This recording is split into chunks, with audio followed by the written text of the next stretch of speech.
नमस्कार, मी शुभांगी खुमणे. कसे आहात तुम्ही सगळे? मस्त मजेत असाल अशीच अपेक्षा करते. तर तुम्हाला माहीतच असेल की माझं शुभांगी वर्ल्ड म्हणून चॅनल आहे, यूट्यूब चॅनल. तर बरेच दिवस माझा काही कारणास्तव व्हिडिओ आला नव्हता, तर मी पुन्हा एकदा स्टार्ट केला आहे. तर मला नक्की सपोर्ट करा, कारण तुमच्या सपोर्टमुळेच मला खूप मोटिवेशन भेटतं. मी आजपासून पुन्हा एकदा स्टार्ट करत आहे. मी माझी रिअल लाईफ जर्नी शेअर करत आहे, बाकी दुसरं काही नाही आहे. जर तुम्हाला आवडत असेल तर नक्की लाईक करा, कमेंट करा आणि सबस्क्राईब करायला देखील विसरू नका. चला तर मग आजपासून माझी रिअल लाईफ जर्नी तुम्हाला दाखवायला मी सुरुवात करते. चला तर मग.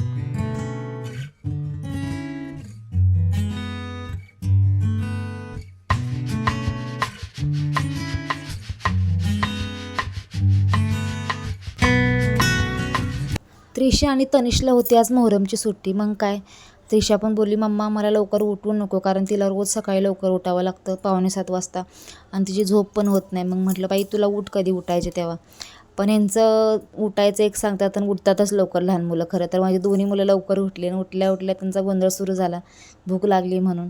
मग त्यांच्यासाठी आधी पटकन खिचडी बनवून घेतली, कारण तन्वीची फरमाईश होती, त्याला खिचडी खायची होती. म्हणून त्याला मी कसं तरी रात्री शांत केलं आणि रात्री भिजत घातल्यानंतर सकाळी त्याला मस्त अशी खिचडी दोघांना बनवून दिली. आणि त्यानंतर मस्त मी पण ब्रश करून घेतला. मलासुद्धा खूप भूक लागली होती. म्हटलं आंघोळ नंतर करूया, आधी नाश्ता करून घेऊया. खरं आंघोळ आधीच असते, पण आज खूपच लेट झाला म्हणून म्हटलं आधी नाश्ता करून घेऊया, कारण स्वयंपाक सगळंच बाकी सगळीच कामं राहिली होती आणि त्यात आम्ही तिघंच आज घरात होतो. त्याच्यामुळे जरा निवांतच होतो आम्ही. मग मस्त असा कडक चहा घेतला. जरा कडक चहा सकाळचा झाला की जरा दिवसाची सुरुवात मस्त होते ना. आणि मिस्टरांनी बिस्किटचे पुडे आणले होते, तर मस्त आम्ही सगळ्यांनी मुलांना खिचडी खाल्ली.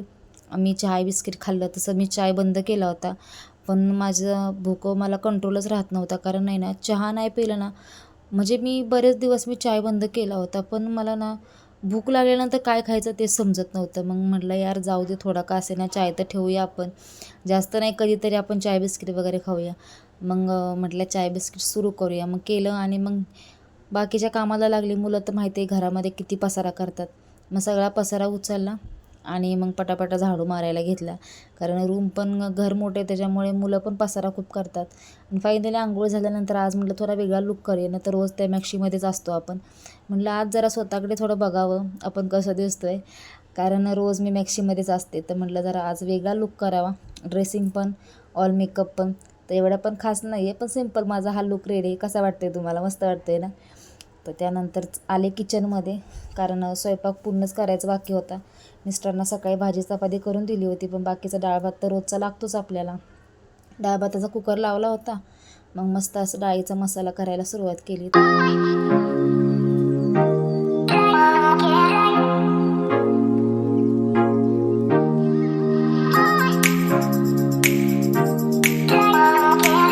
तर बरेच दिवस माझा व्हिडिओ आला नव्हता, कारण काय झालं होतं, तनिषने म्हणजे मला मिस्टरांनी ट्रायपॉड घेतला होता. कारण कसे व्हिडिओ शूट करताना खूप मला प्रॉब्लेम यायचा आणि थोडा इथे अंधार पण असायचा, लाईट लावली तरी पण जास्त उजेड नसायचा. त्याच्यामुळे म्हटलं म्हणजे असंच मी सहज बघत होते मोबाईलवर ट्रायपॉड, तर मिस्टरांनी बघितला आणि मला न सांगता त्यांनी ऑर्डर केला. तर त्याची जरा हाईट छोटी निघाल्यामुळे थोडा शूट करताना मला प्रॉब्लेम यायचा, तरी पण मी तसंच शूट करत होते. पण तनिषने गावी असताना माझ्या बॅगेतून ट्रायपॉड बाहेर काढला आणि त्याचा एक स्टँड तोडला. त्याच्यामुळे मला ना शूट करताना खूप प्रॉब्लेम होते, पण तरी पण मी तसंच शूट करते. त्यामुळेच काही या कारणास्तवच माझे व्हिडिओ बरेच दिवस आले नव्हते. पण म्हटलं यार किती दिवस आपण सुरुवात केली तर का थांबायचं, वेळ लागू दे ना, ठीक आहे ना. मग परत एकदा मी सुरुवात केली आणि हा बघा ट्रायपॉड आहे, छोटा ट्रायपॉड आहे. खरे जी हाईट जास्त नव्हती, पण माझ्या मिस्टरांनी तो आणला होता म्हणून मी त्याच्यावर सगळे ॲडजस्ट करत होते. आता मी लवकरच नवीन ट्रायपॉड घेईनच, पण आता आहे त्याच्यावर मी चालवते, कुठे इकडे तिकडे ठेवून मी व्हिडिओ शूट करते. आणि त्यानंतर ही माझं देवपूजा पण करून घेतली. आणि देवपूजा झाला की एवढा जोरात रपरप पाऊस येत होता, पूर्ण खिडकीमधून आत पावसाला तनिष अक्षरशः घसरून पडला मी इकडे देवपूजा करेपर्यंत. आणि खूप रडत होता, त्याला कसं तरी शांत केला. आणि जेवण वगैरे काम वगैरे झाल्यानंतर आम्ही आपलं दुपारी, मिस्टर गेले होते गावाला, त्यांनी आमच्या आवडीचं आणले होते पेढे, सातारे कंदी पेढे, तुम्हाला तर माहीतच आहे. तर हे खामकरांचे कंदी पेढे आहेत. खामकर दुकानाचं नाव आहे.